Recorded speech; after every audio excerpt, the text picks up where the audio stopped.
Hello and welcome to The Explainer. Today we are exploring a truly fascinating cross-cultural analysis.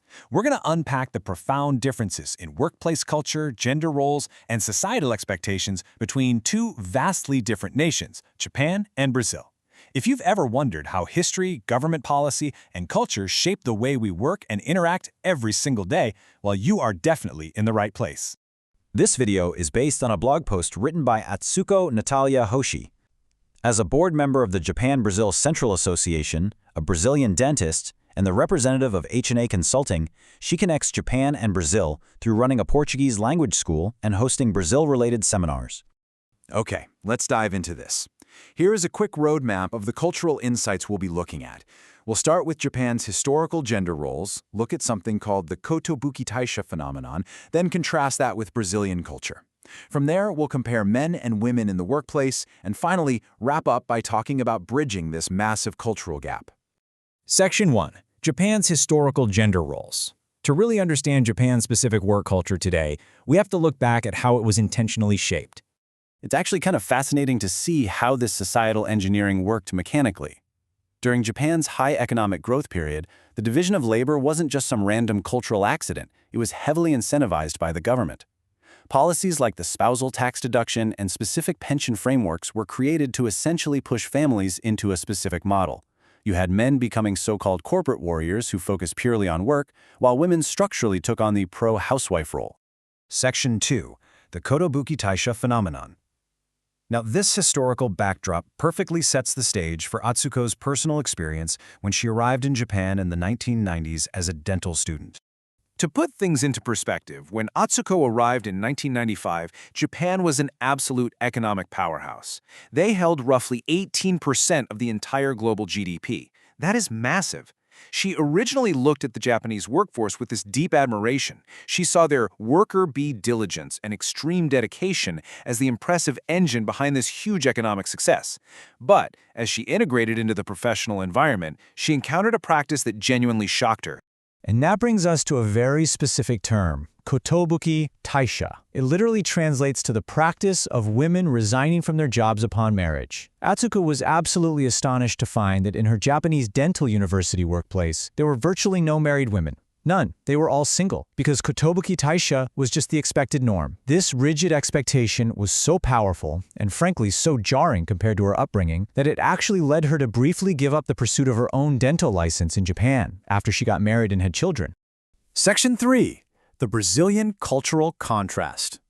Let's pivot for a second and look at the contrasting, vibrant environment Atsuko originally came from. In Brazil, the workplace dynamic is fundamentally different. For starters, there are zero expectations for women to perform subservient tasks.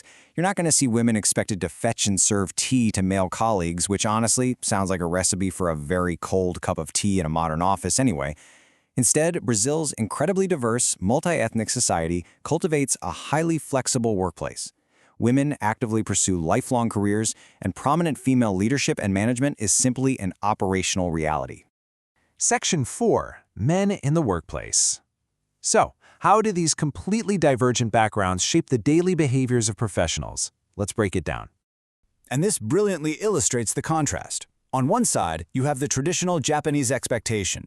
It's all about heavy organizational loyalty, modesty, and a self-sacrificing attitude where the collective company comes first. But then, look over at the Brazilian side. While they absolutely take their work seriously, their core focus is on human relationships, sociability, and fiercely protecting their private, flexible time.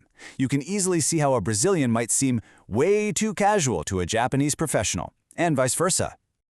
Having seen the stark differences in how men operate, it begs a really interesting question, doesn't it? What defines the ideal of femininity in these two remarkably different nations? Section 5. Women. Modesty versus expression. To answer this, Atsuko uses a totally fascinating metaphorical comparison. She uses wonderfully vivid imagery to anchor these differing cultural ideals, and it really hits the nail on the head. For Japan, the metaphor is the kimono that represents grace, modesty, being traditionally reserved, and displaying deep family devotion.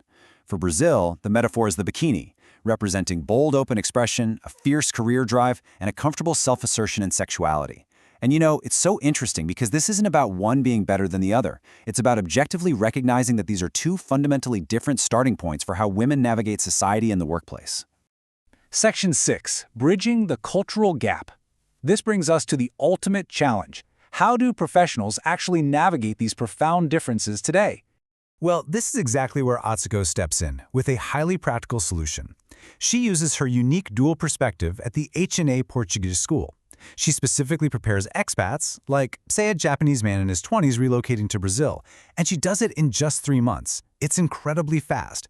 But the secret sauce is that she doesn't just teach vocabulary. She teaches the crucial cultural context. She helps her students understand that you literally can't just copy-paste Japanese organizational loyalty into a Brazilian office. They get custom lessons that teach them how to negotiate, socialize, and thrive in a culture that values human connection above almost everything else. So the crucial point is understanding the difference in approach. General language schools often just give you generic memorization at a high cost. But H&A Portuguese School offers a bilingual expert instructor who intimately knows both sides of the aisle. They wrap language and vital cultural preparation together at highly affordable rates. It's a real game changer, because learning a language without understanding the culture is basically like having a map without a compass.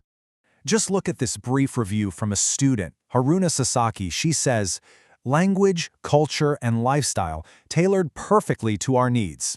This beautifully validates Atsuko's unique ability to bridge the gap between Japan and Brazil, taking what could be a massive culture shock and turning it into a total launchpad for international success. As we wrap up this explainer, I really want to leave you with a provocative question to think about. Does your own workplace culture prioritize organizational loyalty or human connection? Reflecting on this can actually tell you a whole lot about your own professional environment. And hey, if you ever find yourself needing to navigate the vibrant world of Brazilian business, taking the time to understand the culture through a resource like H&A Portuguese School isn't just helpful, it's absolutely essential. Thanks for joining me on this deep dive, and keep exploring.